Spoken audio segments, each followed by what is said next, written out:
So the next point we're going to start, that is from the national insurance contribution. One question will be definitely in the exam from the national insurance contribution. And here all you have to know how the national insurance works. What is the calculation? Number one. Number two is how many types of national insurance we have. Now, so far we know there is a different type of national insurance. So we have a class one for the employee, and we have a class one for the employer, and we have a class 1A that is for the non-cash benefit.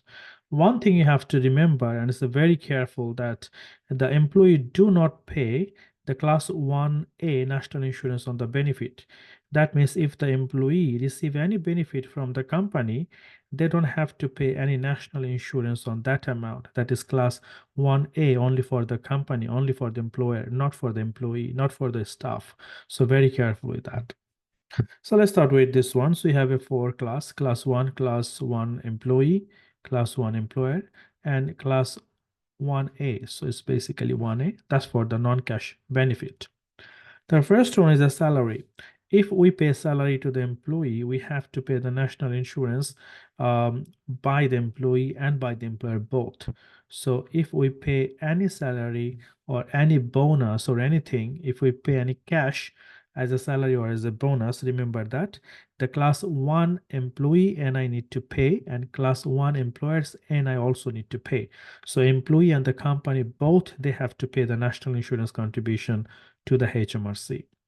The company car is a benefit. Company car is a benefit. So if a company provide any car to the employee, so the employee do not have to pay the national insurance on that, but the company will pay class 1A national insurance. So it will be class 1A national insurance, and only company will pay for that.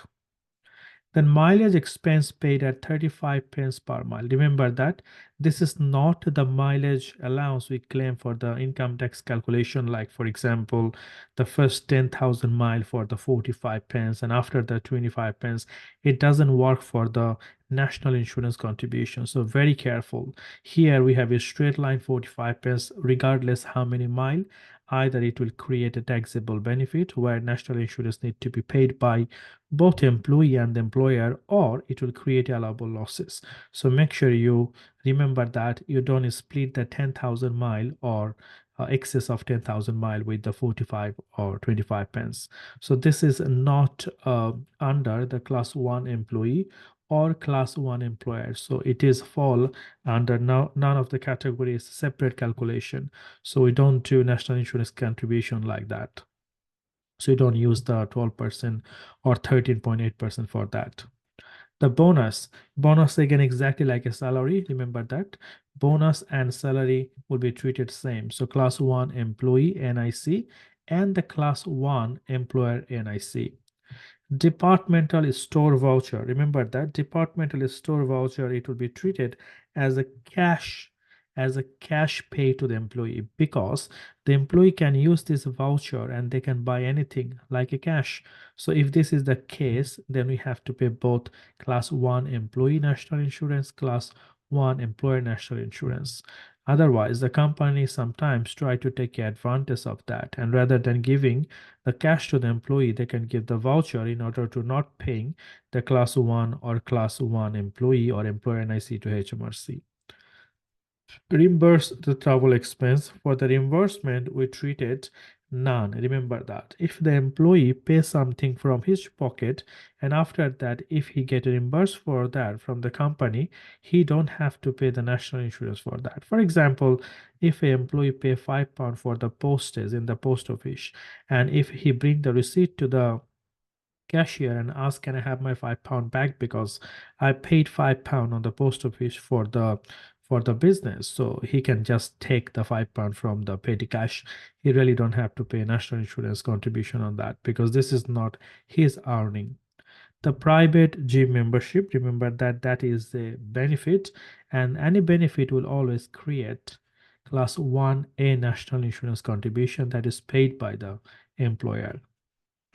Let's move to the next one. The next one we have here, it says question number 7. Say Anne was paid an annual salary of 45,000 in the tax year, and her employer provided her with a laptop for personal use only. The taxable benefit for the use of laptop would be £300.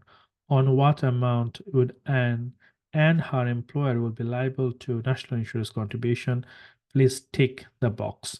Now, it is very common. Sometimes the company can give them sort of laptop or some other thing for the use for the private or for the business. They can give it to the company, to the employee. When they give any asset to the employee for use, it will create the taxable benefit. So here, of course, like the salary will always create the class 1 employee and class 1 employer both. So employee and employer for both the salary, and this 300 will create the class 1A. Class 1A, because it is a benefit for the employee. So on what amount? So we'll choose this one, class 1 employee. So class 1 employee 45,000 and class 1A 300. So it's look like the first one is the right one. So is class 1A employee and employer? No, it's the both. So employee and employer 45 years. So the second one is the right one. And class 1A on 300. Yeah, that's correct. Because both of them have to pay the employer's NI, and the class 1A only for the employer 300. So if there is a salary or bonus, the company and the employee both, they have to pay the national insurance, and on the benefit only the company have to pay class 1A. All right, the next one we have here, task 7. Sorry, the task 8. It says tick to show whether the following statement is a true or false. Class 1A NIC is payable on voucher given to an employee as a reward for working overtime. This is not true. Remember that.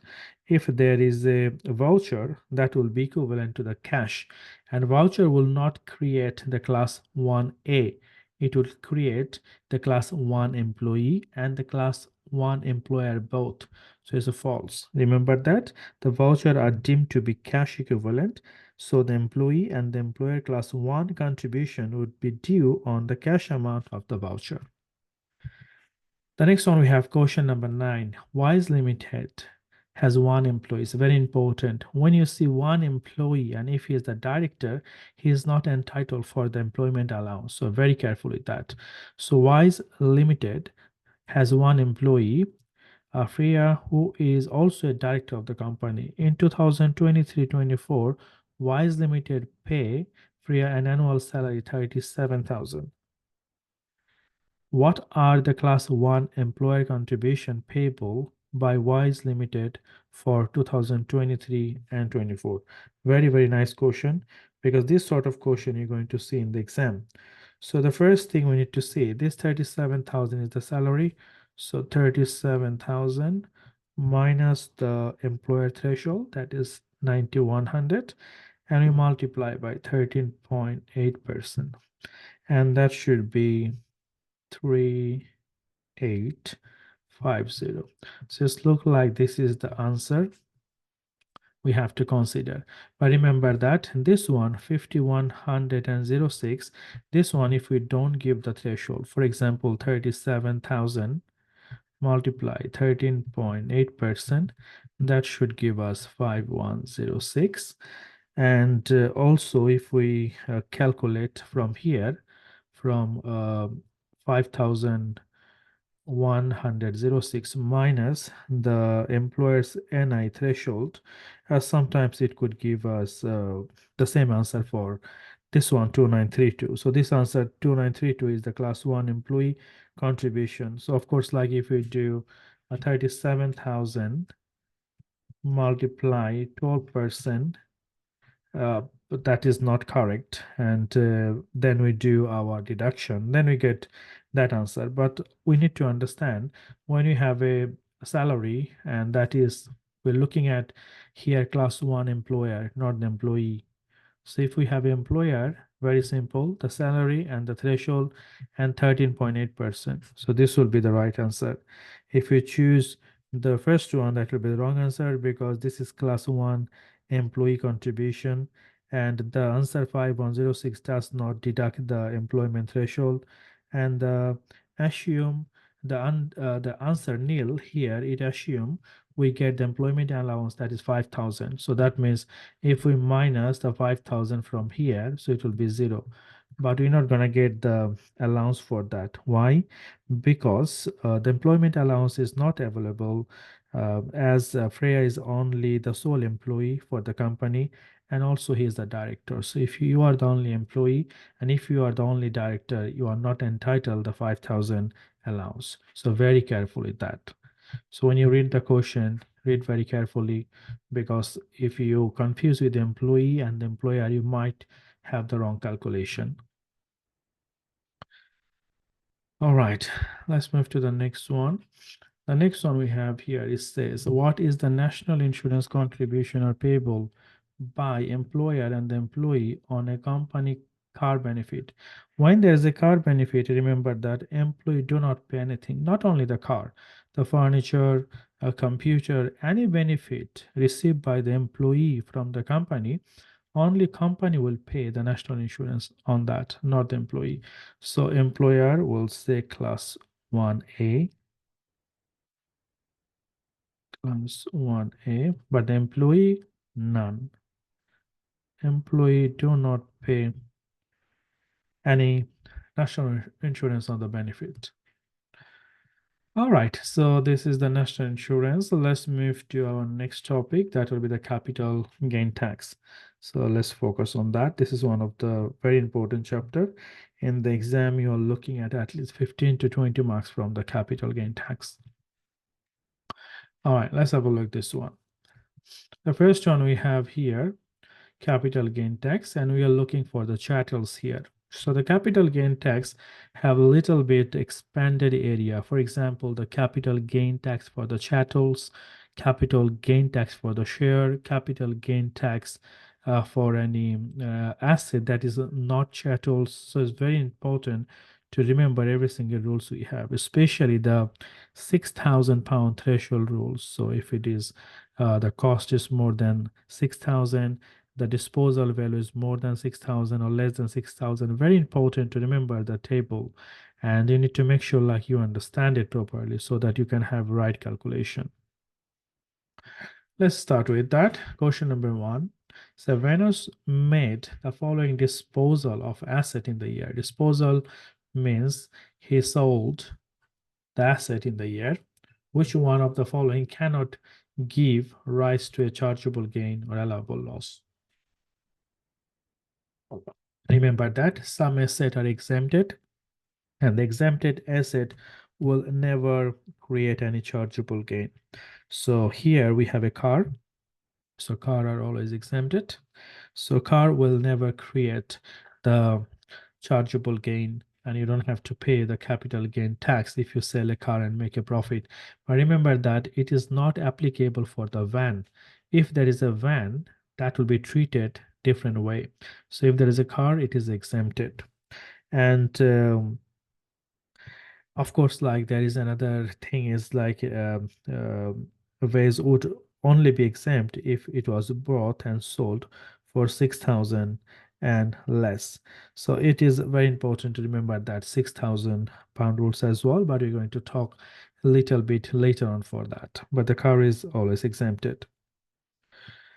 Okay, so the next one we have here. So this is the vase. Remember that vase is more than 12,000. That's why it is taxable. But if it's less than 6,000, it will be exempted as well. So for example, the cost is less than 6,000, then also the selling price more than 6,000, then it will be also exempted. Anyway, let's move to question number 2. It says Katie purchased a house, an investment for 40,000. She then spent 5,000 on a new porch and 700 on repairing the window frame. Remember that repairing is not a capital expenditure. Repairing is the revenue expenditure that is allowable. Katie sold the house for 90,000 on 15th of March in the current tax year. This was her only disposal in the year. Katie rent her own home. So here we are not looking at the PRR, that is a private resident relief. Here we're looking at only the taxable gain.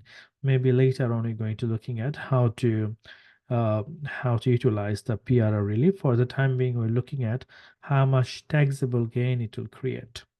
So let's have a look. The first thing we need to understand, how much you sold it for. You sold it for 90,000. So it's a proceed is 90,000. And from here, we need to minus the current year loss. Remember that if there is a current year loss, we always have to minus that, but of course we don't have any. We need to look at first other cost as well. On the gain, we're going to minus the current year loss, but we are looking at the proceed. Very careful with these two words, the taxable gain and the proceed. So once we have the proceed, we minus all the cost and we minus the annual exemption, then we have a taxable gain. And once we have a taxable gain, then we minus the current year loss, then we minus annual exemption, or if we have any previous year loss, we do that as well. So chargeable gain or taxable gain and the capital gain is a very important, this word. So let's try to understand once again. So if we have a selling price, the proceed, so proceed minus cost minus any enhancement expenditure, and that will give us the chargeable gain. And from the chargeable gain, if we minus the annual exemption amount, that will give us the taxable gain. Remember that if the question already give it to us the taxable gain, that means the annual exemption amount is already deducted. If the question give it to us the chargeable gain, that means it is not deducted yet, we have to deduct it. So very important, and you have to be careful with that. So proceed is 90,000, then we're going to minus the cost, less the cost 40,000. Then we have to minus the enhancement expenditure, that is 5,000. So enhancement expenditure, that's the capital expenditure. So this one is going to minus 5,000. And that gave us 45,000. And as you said before, the expenditure on repair window frame is not a capital expenditure. And if it is not a capital expenditure, we don't have to use it for the capital gain tax calculation. It is a revenue expenditure, will claim the expense and will pay less taxes straight away on the profit and loss account. We really don't have to calculate on the capital gain tax purpose for that. All right, then we have 45,000, and this 45,000 we call it chargeable gain. Chargeable gain. So chargeable gain means proceed less cost less the enhancement expenditure. And from here we need to minus less the AEA, that is annual exemption amount. And for the Financial Act 2023, the annual exemption amount for a year is £6,000. So you minus the 6,000, and that will give us 39,000. All right, and this 39,000, we called it taxable gain. Taxable gain. So we have a proceed minus the cost, then that give a chargeable gain. From the chargeable gain, we minus the annual exemption amount to find the taxable gain. And the question asks for the taxable gain, and that is 39,000. All right, the next one we have here, Miss Knight make a gain 2324 of 25,300 and has a loss brought forward 28,000. This question you have to be very careful. Already make a gain. So that means this is the gain for the current year. That's the chargeable gain. If you see the word called gain, it is a capital gain. That means chargeable gain. So the current year gain 25,300. And we need to minus the current year loss. The question did not tell us anything about the current year loss. Remember that if we sell more than one property, if we sell more than one asset, we need to add all the gain together, and we have to make sure if there is a loss from another disposal, we need to minus from the total gain. So it's basically the all gain and all loss together to find the net chargeable gain. So the current year losses, we don't have any current year losses, just to make it 0. The net chargeable gain, the same amount, 25,300. Then the annual exemption amount, that is 6,000. We need to minus that. And we have some loss brought forward. We have to be very careful here. Once we minus this amount, how much amount we have left? So 25,300 minus 6,000, and we have a leftover here 19,300. And remember that we have a loss that is 28,000, and we cannot utilize all the loss here because this year I have only the gain 19,300. So I can only offset 19,300. So it's a loss brought forward 19,300, and just to make it 0. And from the loss 28,000, so 28,000 loss we have from the previous year, and for this year we have utilized 19,300. So rest of the loss will be carry forward for the next period. So that is 8,700. That will be carry forward for the next period. Remember that the annual exemption amount you always have to use before the previous year loss. Do not minus the loss brought forward before the annual exemption amount. Annual exemption amount first need to deduct it, and after that you need to minus the capital loss from the previous period. So we'll choose here. So this will be 8,700 will be carried forward for the future period. All right, so let's move to the next one. The next one we have here, so the loss carried forward, it will be 8,700. All right, the next one we have question number 4 is a Matt sell 4 acre of land for 15,000, incurring legal fee of 1,000. He previously had 10 acre of land, and this had cost him 20,000. The remaining 6 acre are owed 25,000. So here we're going to use little bit formula. So that will be A divided by A plus B. It's not very difficult, but if we don't know it, it could be very difficult. So let's have a look. So the first one we need to look at. So they're asking how much is the cost used in the disposal. So okay, so we need to see the formula. The formula is cost. That means the total cost. Then we have to multiply with A, divide A plus B. And A means we have the value of the disposal.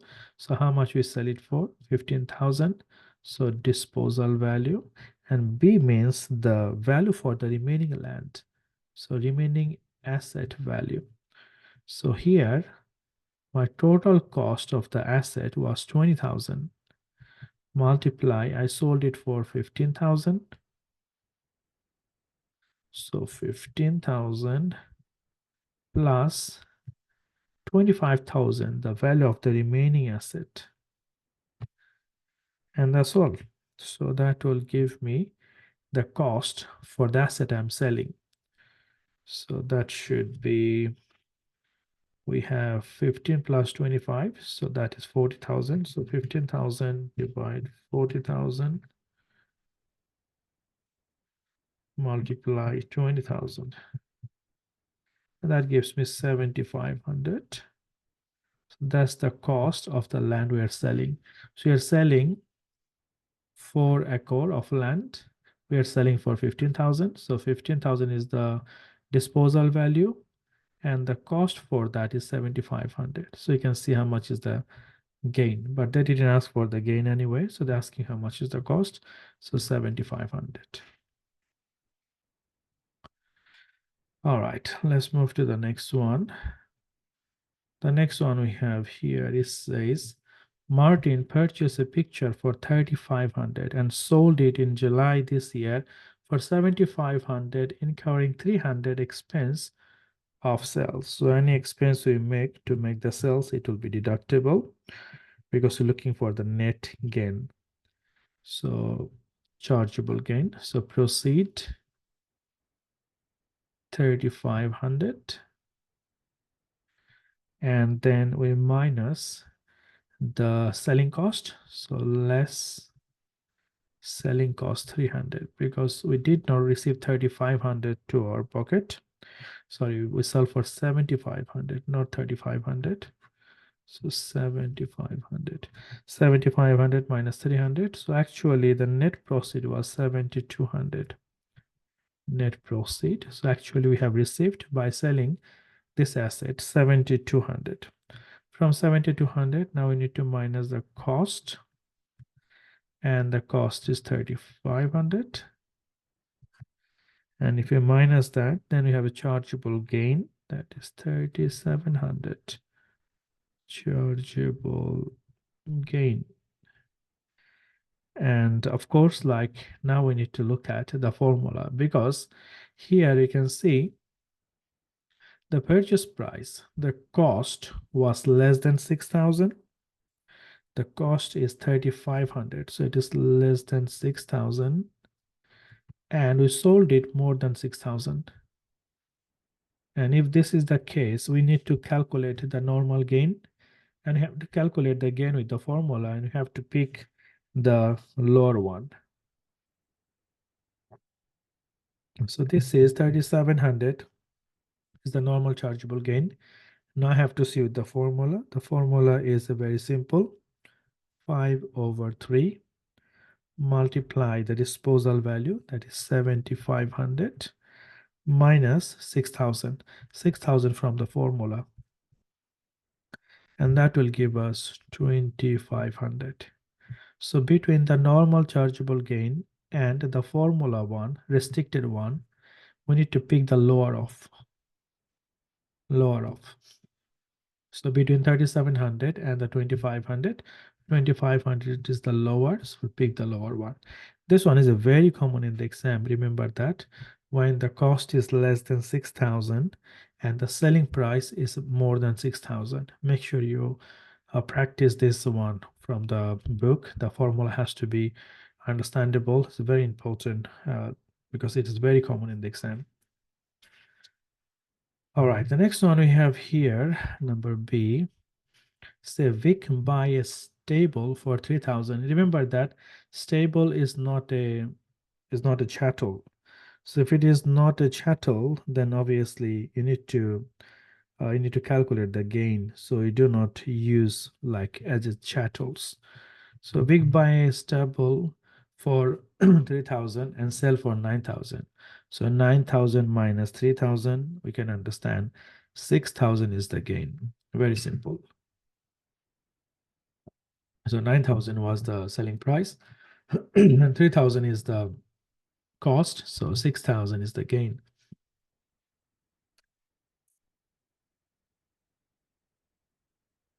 All right, the next one we have here is Gary. Gary sold a table for 4,000 that have been brought for 9,000. This is another formula for the chattels. So selling price less than 6,000, but the cost is more than 6,000. So here, if my disposal value less than 6,000, remember that we have to always consider as a deemed disposal, and that is 6,000. So even though it's 4,000 I sold it for, but I need to consider I sold it for 6,000. I have to assume I have sold it for 6,000. This is the formula, this is the rules. If my selling price is less than 6, but the purchase price is more than 6.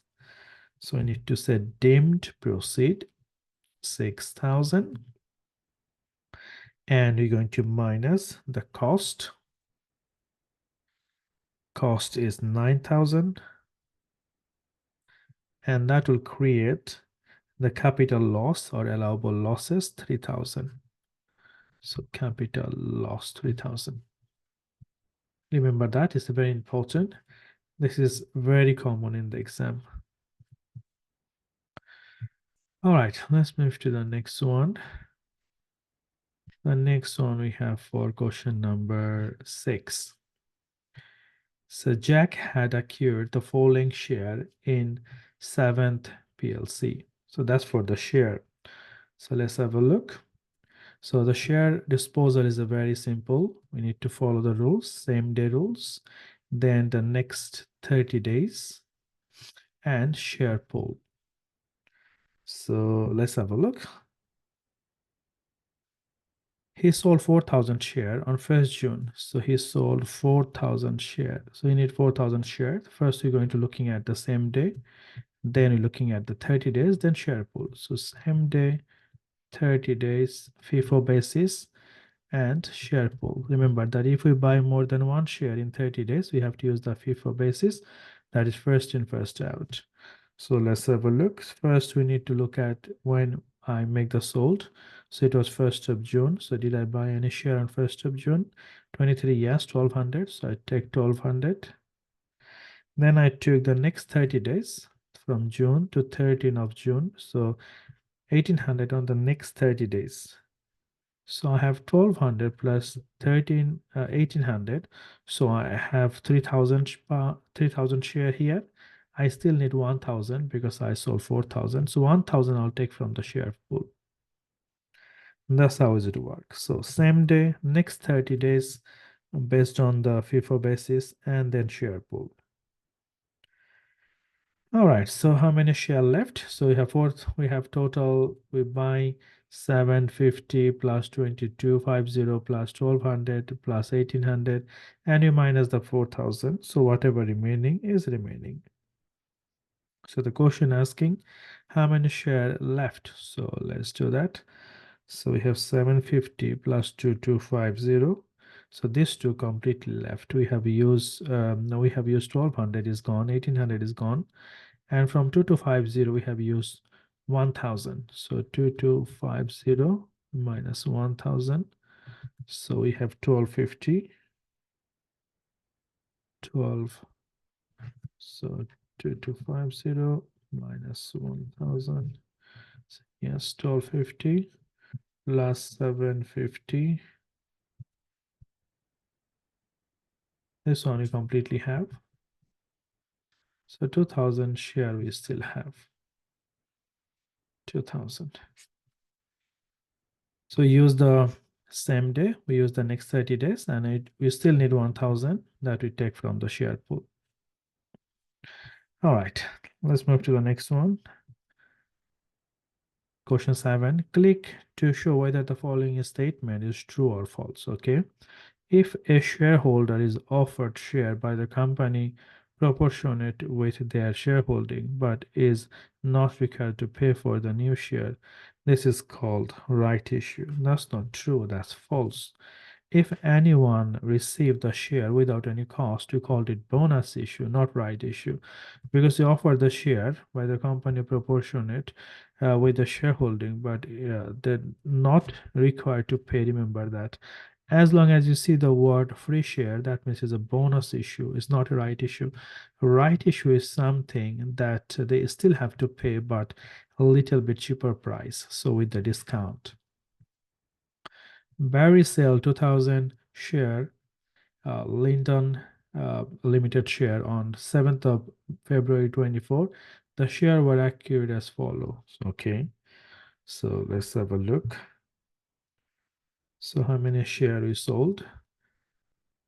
2000 share. How many share have been sold from the share pool? Okay, we need to look at that. So we need 2000 share. Again, the same thing, we need to see on 7th of February, did we buy any share? So 7th of February, and we don't have any. So same day we have a nil. Same day I don't have any share. Same day I have a nil. Then we have the next one. We'll do next 30 days. The next 30 days we have a FIFO basis. Next 30 days FIFO basis. Remember that FIFO basis means like first in, first out. So let's have a look which one is the next 30 days first. So from the 7th of February. So the first one we have 150 The first one y50 because that is the 15th of February. Then we have 100, that is 28th of February. So I'm going to take this one first, then I'll take 100. First in, first out. So I'll take 150 and I'll take 100 as well from the next 30 days. And the rest I'll take from the share pool. Now on the share pool, how many share we have? We need to look at that. So on the share pool, we can see we have a 200 share, we have a 250, we have a 2000 and 7000. So if we added all these, 7000 plus 2000 plus 250 plus 200. And this is my total share I have. So it says 7 to 2000, so 9000 plus 250 plus 200. So we have 9450 share left. And how many share I need? So from the 2000 I use for the next 30 days, I have used 150 and I have used 100. So 2000 minus 350. So I still need, so 2000 minus 150 minus 100. So 150, 100, I still need 1750 share. That is from the share pool. So 1750 share I need from the share pool. So if I minus the 1750, how many share will be left? So we have 9450 minus 1750.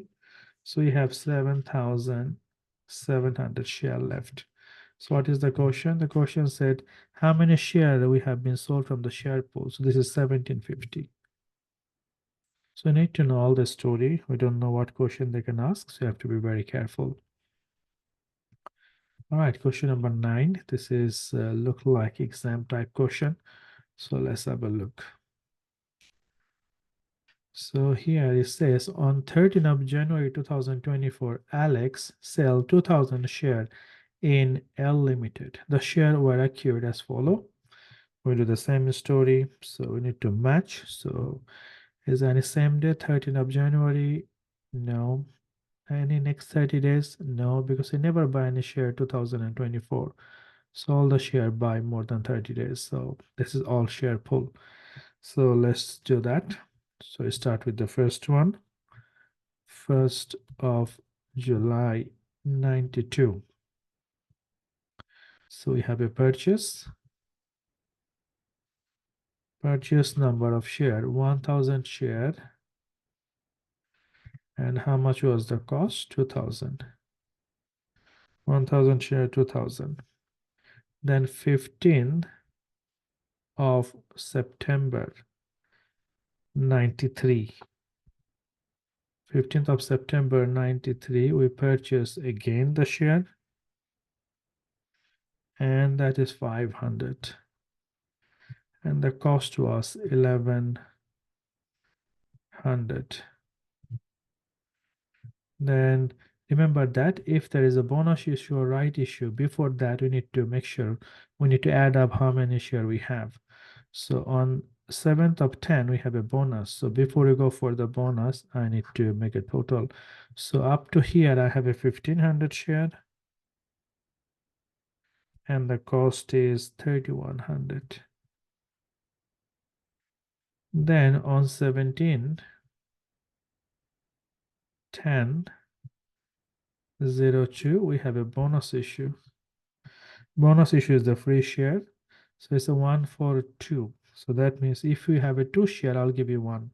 So we have 1500 shares. So 1500 divided by 2, because 1 for 2. That means if you have a 2, I'll give you 1. So that is 750 share. So I need to do 750, 750 free share. Remember that no cost, because the bonus is the free share. So it's 1500 plus 750, 2250. Cost is same, 3100. Then 23rd of November is sold 750. So 23rd November 04 sold 750. So minus 750 from here. And how much we sold it for? We sold it for 938. So we need to see is there any gain or not. But before that, we need to minus the cost. So you can see here 3100, the cost is 2220. 3100 is the cost for 2250 share. So we said 3100 is the cost divided by 2250 share. How much will be the cost for 750 share? So 3100 divide 2250 multiply 750, and that gives me 1033. So this is the cost. We need to minus the cost. Remember that do not take the selling value. The selling value here is for calculate the gain. So you can see here we sold for 938, but the cost is 1033. So you're creating a loss by selling 750 share. But anyway, so let's move on. So you have now 1500 share left, and 3100 minus 1033. So 2067 is my cost left. Then 26th of March, we make a right issue 241. A right issue. So 241. So let's do the right issue. So if you have a 1, I'll give you 2. This time is not 1 for 2, it's 2 for 1. If you have 1, I'll give you 2. So for 1500 share, I need to make a right issue 3000 because 2 for 1. If you have 1, I'll give you 2 right share. So 1500 multiply 2 is 3000 new right issue share. So 3000, and the per share is 1.10. So 1.10 multiply, and that will give us 3300. So new number of share will be 4500. Before we have a 1500, now 3000, 4500, and the cost will be 2067 plus 3300, that 5367. And then we're looking at on 13th of January we sold 2000 share. So on 13th of January we sold 2000 share. So 13th of January 24 minus 2000. So we'll have how much share left? 2500. And the cost, so we need to again need to make the divide. So 5367 divide 4500 multiply by 2000 share. So 5367 divide 4500 multiply 2000. That gives me 2385. 2385 and minus that. So the cost left 2982. This type of question is very, very common in the exam. What is the cost of the share sold? 2982. Sorry, 2385. So 2385. So this is the remaining. So we have a remaining or the carried forward. We have 2500 share left, and the cost for that 2982. We sold 2000 share. The cost is 2385. All right, let's quickly look at our next one. So that will be the last question for our capital gain tax. So let's have a look. Okay, so this style of task is a human mark in the life assessment. Okay, dealing it more PLC where as follow. Okay, so here it says number of share 10 February 2001 12,000, the cost is 18,000. 20 September 2008 bonus issue 1 for 4. So if you have a 4, I'll give you 1. The cost is nil because of course the bonus will not create any cost. 15th of March 2000 shares sold, and the cost was or proceed price was 8,000. Using the pro forma layout, calculate the gain. Okay, so let's do that. So very simple. So First, we need to see how many share we have. 10th of February, 12,000 share. And the cost is 18,000. Then the bonus issue. So 1 for 4. So for 12,000 divide by 4. So 3,000 is the bonus share. So 3,000 is the bonus share. The cost is 0. Now we have a 15,000 new share. And the cost is still 18,000. And 15th of March we dispose. So how many share we sold? We sold 2,000 share. So 2,000 share we need to minus. We sold it. Now we have 13,000 share left. Now how much is the cost? We do the same way the way we did before. So 18,000 is the total cost for 15,000 share multiply 2,000. So 18,000 divide 15,000 multiply 2,000. That gives me 2,400. So 2,400 is the cost. So we have cost remaining 15,600. Now we need to find the gain. So the proceed, we sold it for 8,000. So 8,000 is the proceed. And the cost we have calculated 2,400. And the gain we have 5,600. That's it. This type of question will be very, very common in the exam. The next topic we'll have for the PRR, that is a private resident relief and the inheritance tax. Maybe we'll try to do it later on the other recording. Hopefully this will helpful for your study. Make sure all you do have to practice. More practice, that makes you more better. That's the only way you can have a very good score in the exam.